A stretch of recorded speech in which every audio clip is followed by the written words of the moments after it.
My perfect husband ஹாட்ஸ்டாரில் ரீசெண்டாக release ஆகிருக்க 16th release ஆகிருக்கிற ஒரு web series தான் வந்து my perfect husband. Sathyaraj, Seetha, Livingston, Rekha, Varsha Bollamma, Rakshan, Ajith இன்னும் பலர் நடிச்சிருக்கிற ஒரு வெப் சீரிஸ் தான். அது வந்துட்டு மறைந்த இயக்குனர் தாமிரா அவர்கள் வந்து இயக்கியிருக்கிறாங்க. வித்யாசாகர் அவர்கள் வந்து இசையமைச்சிருக்கிறாங்க. ஆர்தர் வில்ஸ் வந்து ஒளிப்பதிவு செஞ்சுருக்காங்க. ஸோ இந்த வெப் சீரிஸ் வந்து எப்படி இருக்குது? என்டர்டெய்னிங்காக சத்யராஜ் அப்படின்னாலே வந்து ஒரு என்டர்டெய்னிங்காக தான் இருக்கும் அப்படின்ற மாதிரி வந்து நம்ம ஒரு எக்ஸ்பெக்டேஷனோடு இருப்போம். அந்தளவுக்கு ஒரு என்டர்டெய்னிங்காக இருக்கா அந்த வெப் சீரிஸ் அப்படின்றத பற்றி இந்த ரிவ்யூவில் வந்து பார்ப்போம். My perfect husband. யார் பர்ஃபெக்ட் ஹஸ்பண்ட்? சத்யராஜ் தானா? சத்யராஜ் தான் மெயின் கேரக்டர். ஸோ அவரை பற்றி தான் வந்து ஒரு ஸ்டோரியே வந்து பின்னப்பட்டிருக்கு அப்படின்னு தான் சொல்லணும். சத்யராஜ் அவர்கள் வந்து ஒரு ப்ரொஃபஸராக இருக்காங்க. நான் மனைவியை தவிர வேறு யாரையும் வந்து இடத்துக்கு கூட பார்க்க மாட்டேன் அப்படின்ற மாதிரி ஒரு கேரக்டர். ஆனால் அப்படின்னு சொல்லிட்டு தனக்கே ஒரு நக்கலான துணியோட எல்லாருக்கிட்டையும் ஃப்ளர்ட் பண்ணுற ஒரு கேரக்டர் தான் வந்து சத்யராஜோட கேரக்டர். அதை வந்து மறைச்சிட்டு வெளியில் வந்துட்டு தான் ஒரு நல்லவர் போல் அப்படின்ற மாதிரி வந்து காட்டிக்கிறாரு. ஸோ அவருக்கு பசங்க ரக்ஷன் அண்டு அஜித் அப்புறம் இன்னொரு பொண்ணு வந்துருக்குறாங்க. ஸோ அதே மாதிரி வந்துட்டு ரேகா அண்டு லிவிங்ஸ்டனுக்கு வந்து வர்ஷா போலமா அண்டு இன்னொரு பொண்ணு வந்துருக்குறாங்க. ஸோ ரக்ஷனுக்கு வந்து ரேகாவோட பொண்ணை வந்து பார்க்குறாங்க. ஸோ அவங்கள வந்து பொண்ணு போய் பார்க்கலாம் அப்படின்ற மாதிரி வந்து முடிவு பண்ணுறாங்க.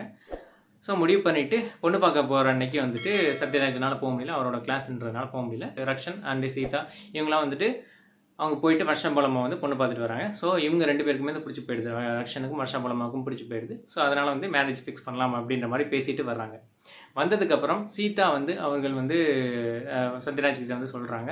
ஸோ அவங்களோட பொண்ணை பற்றின டீட்டெயில்ஸ் எல்லாம் சொல்லும்போது அப்புறமா தான் வந்து தெரியுது சத்யராஜுக்கு அது வந்து தான் முன்னாடி லவ் பண்ண ஸ்கூல் டைமில் வந்து லவ் பண்ண ரேகாவோட பொண்ணு தான் வந்து வர்ஷா போலம்மா.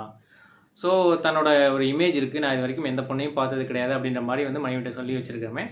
ஸோ இதை வந்து எப்படி வந்து காப்பாற்றுறது, இதை வந்து எப்படி மறைச்சி இந்த கல்யாணத்தை வந்து நிறுத்துறது அப்படின்ற மாதிரி அவரும் ட்ரை பண்ணுறாரு. முடியலை. பட் கடைசியாக வந்துட்டு அதுக்கு வந்துட்டு அவங்களோட கொலீக் ரேஷ்மா பசுப்ளேட்டி, அதாவது சீரியல் ஆக்ட்ரஸ், அவங்க வந்து அவங்கக்கிட்ட போயிட்டு ஒரு ஐடியா கேட்குறாரு. ஸோ அவங்க வந்து உண்மையை சொல்கிறாங்க.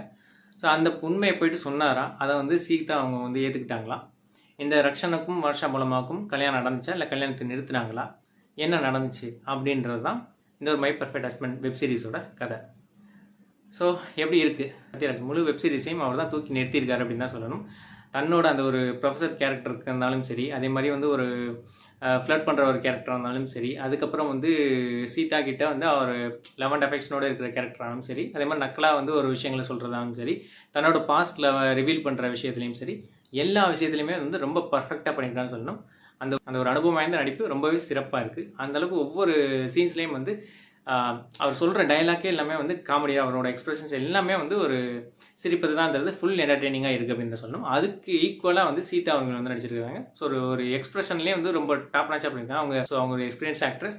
ஸோ அவர் சிறப்பாகவே பண்ணுவாங்க. அந்தளவுக்கு வந்து சத்யராஜ் அவங்களுக்கு வந்து ஈக்குவலாக சத்யராஜுக்கும் சீதாவுக்குமான லவ் சீன்ஸ்லையும் சரி, அதே மாதிரி வந்துட்டு அவங்க கோவப்படுற சீன்ஸ்லையும் சரி ரொம்பவே சிறப்பாக வந்து நடிப்பை வந்து வெளிக்காட்டியிருக்காங்க அப்படின்னு தான் சொல்லணும். லிவிங்ஸ்டன் அண்டு ரேகா அவங்க 2 பேருக்கும் வந்து ஒரு கேரக்டர் வந்து நல்லா இருக்குது. பட் இருந்தாலும் வந்து இவங்க அளவுக்கு முக்கியத்துவம் இல்லை அந்த கேரக்டருக்கு. இருந்தாலும் அவங்க வந்து அவங்களுக்கு கொடுத்த அந்த கேரக்டரை வந்து ரொம்பவே சிறப்பாக பண்ணியிருக்கிறாங்க. ரேகாவுக்கு கொஞ்சம் கூடுதலான கேரக்டர் இருக்குது கம்பேர்ட் டு லிவிங்ஸ்டன். ஸோ அதனால் வந்து ரேகாவும் வந்து சிறப்பாக பண்ணியிருக்காங்க அப்படின்னு தான் சொல்லணும். அதுக்கப்புறம் வந்து குறிப்பிட்டு சொல்லணும் அப்படின்னு பார்த்தா வர்ஷா போலம்மா அவங்க வந்து ஒரு துருன்னு அவங்களோட நடிப்பை வந்து ரொம்பவே சிறப்பாக பண்ணியிருக்காங்க. அந்தளவுக்கு வந்து ஒரு எக்ஸ்பிரஷன்லேயும் சரி, ஒரு ஆட்டிடியூட்லேயும் சரி, காமெடி டைலாக்ஸ்லையும் சரி. அதுக்கப்புறம் அஜித்துமே வந்து சிறப்பாக பண்ணியிருக்காரு. அவருக்கு கிடைச்ச அந்த ஒரு 1-2 சீன்ஸில் வந்து சிறப்பாக பண்ணியிருக்காரு. ரேஷ்மா பசுப்ளேட்டி அவங்களும் வந்து அவங்க கொலீக்காக வராங்க சத்யராஜுக்கு, அவங்களும் சிறப்பாக பண்ணியிருக்காங்க.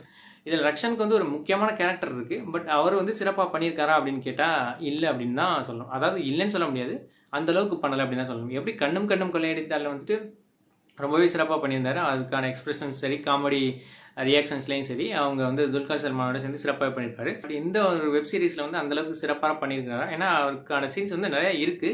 பட் அது ஏதோ ஒரு எக்ஸ்பிரஷனில் வந்து ஒரு அந்த லவ் சீன்ஸ்லாம் வந்து அவர் ஒட்டாத மாதிரியே இருக்கிறாரு. வர்ஷா மூலமாக பண்ணுற அளவுக்கு வந்து ரக்ஷனால் பண்ண முடியலையோ, ஏன் ஈவன் வந்து அஜித் பண்ணுற அளவுக்கு கூட வந்து பண்ண முடியல அப்படின்ற மாதிரி தெரியும்.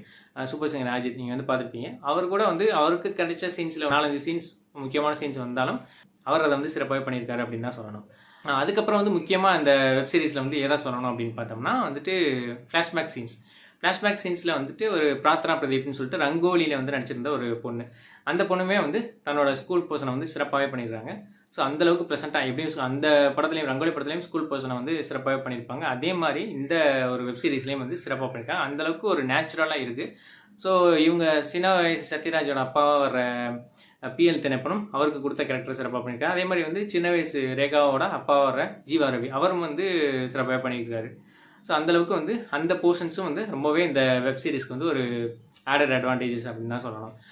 அதுக்கப்புறம் வந்துட்டு ஒளிப்பதிவு ஆர்தர் வில்ஸ். ஸோ அந்த ஒரு கேரளாவோட அந்த ஆலப்புழாவோட ஒரு அழகையே வந்து அப்படியே வந்து சிறப்பாக காட்டியிருக்காரு அப்படின்னு தான் சொல்லணும். அந்தளவுக்கு வந்து ஒரு ப்ளசண்ட்டாக இருக்குது. ஃபுல்லாக அதோட கேரளா அந்த சீன்ஸோட அந்த விஷுவல்ஸ் எல்லாமே வந்து சிறப்பாகவே இருக்குது. அதே மாதிரி சென்னையில் நடக்கிற சீன்ஸோட விஷுவல்ஸும் வந்து சிறப்பாகவே இருக்குது. அதுக்கப்புறம் வித்யாசாகர் அவங்களோட இசையில் வந்துட்டு BGM வந்து நல்லாயிருக்கு. அதுக்கு பொன்னானி கரையோரம் அப்படின்ற மாதிரி வந்து ஒரு பாட்டு வந்து வருது. ஸோ அந்த பாட்டுமே வந்துட்டு சிறப்பாக இருக்குது. 2 சுச்சுவேஷனில் அந்த பாட்டு வருது. அந்த பாட்டுமே வந்து ரொம்ப கதைக்கு வந்து ஆப்டாக இருக்குது அப்படின்னு தான் சொல்லணும். இந்த வெப் சீரிஸ் வந்து எப்படி இருக்குது, அதாவது நல்லா போகுமா போர் அடிக்காமல் போகுமா அப்படின்னு பார்த்தீங்கன்னா 8 எபிசோடு வந்து இதில் இருக்குது. ஸோ 8 எபிசோடும் கிட்டத்தட்ட 1/2 hour வந்து ஓடுது. 3.25 மணி நேரம் 3 மணி நேரம் 45 நிமிஷத்துக்கு மேலே வந்து ஓடுது இந்த வெப் சீரிஸ். அதில் வந்து ஒரு ஃபர்ஸ்ட் 1/2 hour மட்டும் கொஞ்சம் வந்து ஸ்லோவாக போகிற மாதிரி இருக்கும். ஆக்ஷனுக்கு பொண்ணு பார்க்குற போகிற சீன் வரைக்கும் கொஞ்சம் வந்து ஸ்லோவாக போகும். அதுக்கப்புறம் வந்து ஸ்டோரி வந்து பிக்கப் ஆகி ரொம்பவே சிறப்பாக போயிட்டுருக்கும். அந்தளவுக்கு வந்து ஒரு காமெடியோட சிறப்பாக பண்ணியிருக்காரு. முக்கியமாக வந்து சத்யராஜ் அவங்கள வந்து சொல்லியாகணும். தன்னோட அந்த காமெடி நடிப்புனால தான் இந்த வெப் சீரிஸே வந்து தூக்கி நிப்பாட்டியிருக்காரு அப்படின்னு தான் சொல்லணும். அந்தளவுக்கு வந்து ஒரு சிறப்பாக வந்து இருக்குது இந்த வெப் சீரிஸ்.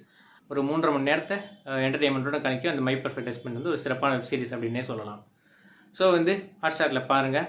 ஸோ என்னோட இந்த ரிவ்யூ வந்து கரெக்ட் தானா, சீரிஸ் வந்து அந்தளவுக்கு சிறப்பாக இருக்கா, என்டர்டெய்னிங்காக இருக்கா அப்படின்றத பற்றிலாம் உங்களோட கருத்துக்களை வந்து கமெண்ட் செக்ஷனில் வந்து கமெண்ட் பண்ணுங்கள். என்னோட இந்த வீடியோ பிடிச்சிருந்துச்சுன்னா இதை வந்து லைக் பண்ணுங்கள், இதை வந்து ஷேர் பண்ணுங்கள். கிளிக் டு ஹிட் சேனலுக்கு வந்து சப்ஸ்கிரைப் பண்ணுங்கள். நன்றி, வணக்கம்.